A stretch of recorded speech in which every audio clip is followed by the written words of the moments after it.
इसके बारे में क्या कहेंगे? जिस तरीके से बस्ती निजामुद्दीन में जो कुछ वाकयात हुए, उसके बाद जिस तरीके से पेनिट्रेट हुए मुख्तलिफ इलाकों में, और उसके बाद मीडिया जिस तरीके से इस पर रिएक्शन कर रहा है, इस पर आपका क्या कहना है?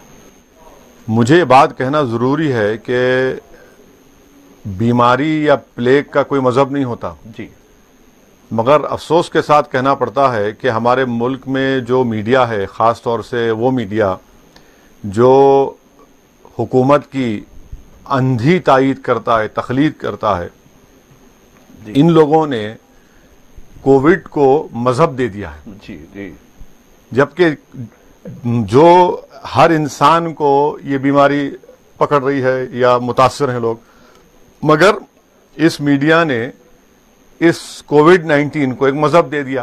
नहीं, मगर हिंदुस्तान आने के बाद क्यों मजहब दिया गया? सारी दुनिया में इटली में तो क्रिश्चियनिटी नहीं कही, चीन में तो बुद्धिज्म नहीं कहा गया, या फिर कोई और मजहब से नहीं जोड़ा गया, लेकिन हिंदुस्तान में आके मुशर्रफ इस्लाम कैसा हो गया?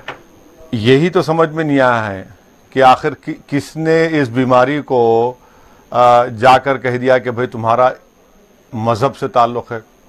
प्लेग का तो मजहब से ताल्लुक नहीं होता, ये तो सारी दुनिया जानती है। जी जी जी। अगर आज ये मीडिया भारत का, हमारा जो बीजेपी की तायीद में रहता है, हुकूमत की तायीद में रहता है, वजीर आजम की खुशामद करते रहता है, अगर वो ये कह रहे हैं तो मेरा उनसे एक ही सवाल है जी, आप ये बता दीजिए कि चीन में क्या मुसलमानों से पहला, चीन से निकलकर इटली के उस मुकाम पर बीमारी फैली जो इटली का सबसे मुकद्दस तरीन, नहीं मुकद्दस तरीन नहीं, सबसे इकोनॉमिक पावर हाउस जो कहते थे, यानी दौलतमंद जिस जगह पर रहते थे वहां पर फैला।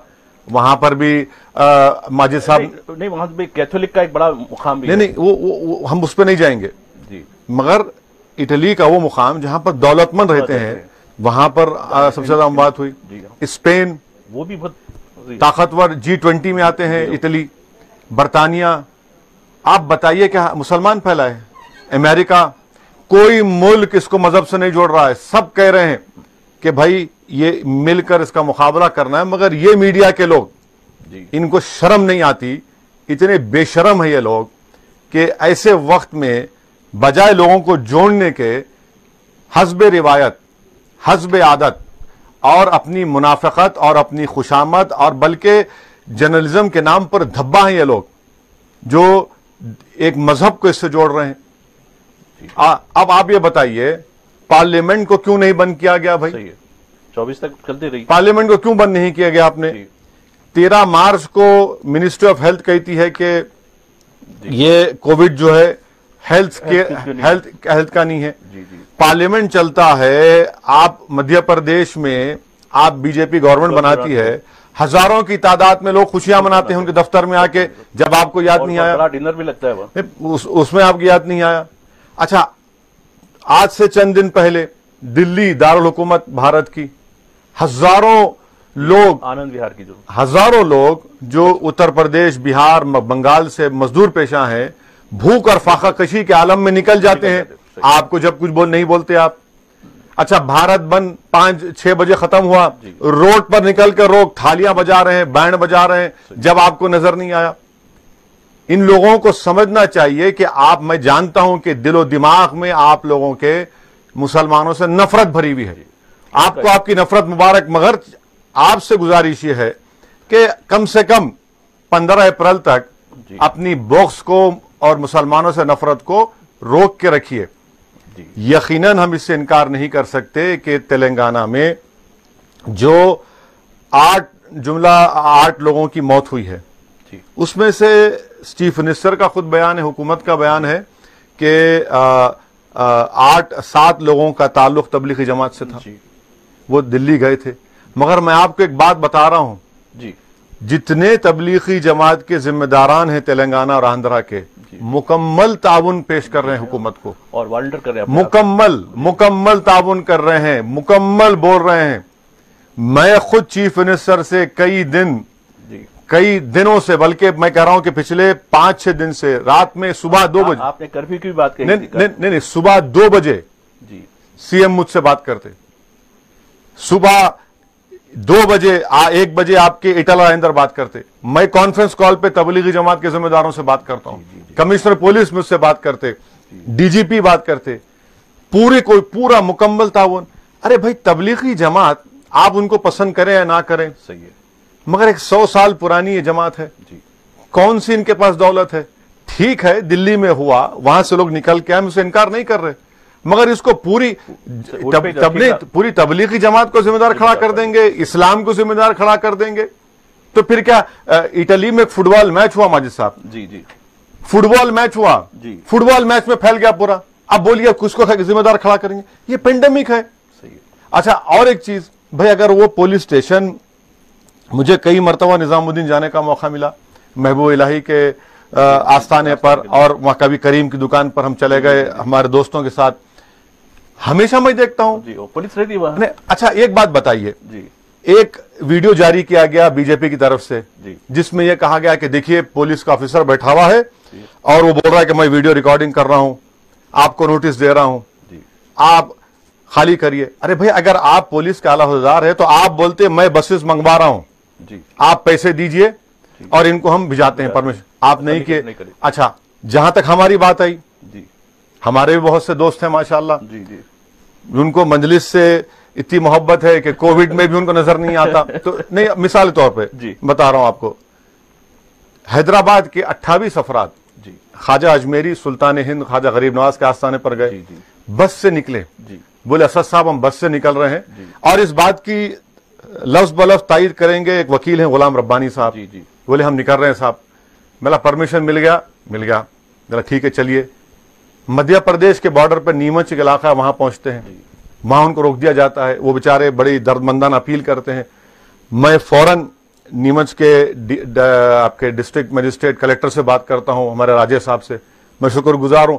फौरन बोले ओवैसी साहब हम बस को परमिशन दे रहे हैं। बस निकलती है, फिर महाराष्ट्र के धुलिया में रोकते, धुलिया के हमारे MLA Farooq Shah, Majid Hussain x mayor, उनसे राब्ता कर देंगे कि फारूक साहब प्लीज जाइए। धुलिया जाकर वो पूरा उनका परमिशन दिलाते हैं, उनका जो भी है इंतजाम करते हैं चाय का, खाने का। वहां से मैं उनको कहता हूं कि भाई आप औरंगाबाद से शोरापुर की रोड मत लीजिए, क्योंकि कर्नाटक का बॉर्डर लगता है फिर आपको। नहीं, आप सुनिए, आप एक बात सुनिए, उनको बोधन लाते हैं, बोधन लाने के बाद फिर मैं केटी रामाराव से फोन से बात करता हूं, फौरन केटी रामाराव जो है आपके वहां के आरडीओ को बोलते हैं, अरे एक एमपी जब यहां से बैठकर एक बस को मंगवा सकता है 28 लोगों की, आप तो आपका पुलिस स्टेशन आपके नाक के नीचे है, आप नहीं कर सकते भाई। ये इसको हम इन मीडिया के लोगों से कहना चाह रहा हूं कि इसको आप मजहब से मत जोड़िए। यकीनन तबलीगी जमात के लोग पूरा ताउन कर रहे हैं, यहां पर अमवात भी हुई है, इसकी हम तमाम को गम है, बहुत तकलीफ है। खुसरो भाई का इंतकाल हुआ, तकलीफ दे बात है भाई, हम गम है हमारे को। ये लोग जा रहे हैं भाई, किस चीफ मिनिस्टर टेलीफोन करके मेरे को बोले असद भाई मैं बहुत तकलीफ में हूं, मेरे को मालूम नहीं था कि 6 अमवात हुई है। बोले मतलब क्या हुआ साहब बोलिए, तो बोले असद भाई बहुत बुरी न्यूज है, अपने तेलंगाना के 6 लोगों का इंतकाल हो गया। अरे भाई, एक रियासत का चीफ मिनिस्टर फिक्रमंद है, हुकूमत के एक एक लोग कोशिश कर रहे हैं कि भाई जितनी लिस्ट है निकाली गई है, और पूरे तबलीगी जमात के जिम्मेदारान से मैं राब्ते में हूं, हुकूमत राब्ते में, वो पूरा अपना मुकम्मल ताउन पेश कर रहे हैं। तो मैं आवाम से अपील कर रहा हूं कि इसको जो बाज मीडिया के लोग इसको इस्लाम से जोड़ रहे हैं, वो काबिल मजम्मत है, कंडेमनेबल है। यकीनन ये हुआ है, इसको रोकना है, कैसे रोकना है इंशाअल्लाह हम पूरी मिलकर कोशिश करेंगे। और महाराष्ट्र में, मुंबई में कई लोग की मौत हुई, अब बताइए किसका ताल्लुक है उसके? अरे भाई ये पेंडेमिक है, सही है, ये देख के नहीं आता किसी को। सही है, मजहब जात नहीं देखता है, बड़ा सेकुलर है ये। नहीं, सेकुलर का नहीं भाई, ये एक वबा है, किसी को आता है इंसान, ये वबा है, ये एक प्लेग की तरह है। आप मुल्क को जोड़ने के बजाय आप नफरत पैदा कर रहे हैं ऐसे मौके पर। बाज मीडिया के चैनल हैं, मैं बाज कह रहा हूं, पूरे नहीं कह रहा हूं, बाज जो मीडिया के चैनल हैं ये हमेशा वजीर आजम की गुलामी करते हैं, गुलामी करते हैं, और ये बगैर प्लान किए, बगैर किसी को वक्त दिए। वजीर आजम जब कभी रात में 8 बजे आते, हैबत शुरू हो जा रही है हमारी। नहीं, हैबत नहीं शुरू होती, रात में अगर 8 बजे आते तो गरीबों को नुकसान होता उसमें। जब कभी भी 8 बजे आते वो टीवी के ऊपर, गरीबों का नुकसान होता है। क्या वजीर आजम 1 दिन 2 दिन का वक्त नहीं दे सकते थे कि भाई आप लोग, अब हो क्या रहा है, आप अंदाजा नहीं कर सकते कि बावजूद इसके कि मजलिस इत्तेहाद मुस्लिमीन की जानिब से, हमारे अराकीन असम्बली बल्दिया की जानिब से, तमाम अराकीन की तरफ से, हैदराबाद के मुख्तलिफ NGOs की तरफ से, हुकूमत तरफ से, इसके बावजूद भी आज चाहे वो बंगाली हो, हम भाई हो हमारा, बिहारी हो, झारखंड का हो, यूपी का हो, भूखे मर रहे हैं। सही। फिर हैदराबाद में गरीब हैं। जी हाँ। रोजमर्रा लेबर में भारत की इकोनॉमी का 90% इनफॉर्मल सेक्टर में है। जी हाँ। आप क्या बताइए, या तो अगर बीमारी से नहीं मरा तो भूख से मर जाएगा वो। सच है। आपने क्यों प्लान नहीं किया? आपने क्यों नहीं प्लान किया? आपने क्यों नहीं कहा कि भाई ये लॉकडाउन होने जा रहा है? दूसरे ममालिक ने भी लॉकडाउन किया, साउथ अफ्रीका ने किया, उन्होंने टाइम दिया, आप फौरन उठे, ऐलान कर दिए।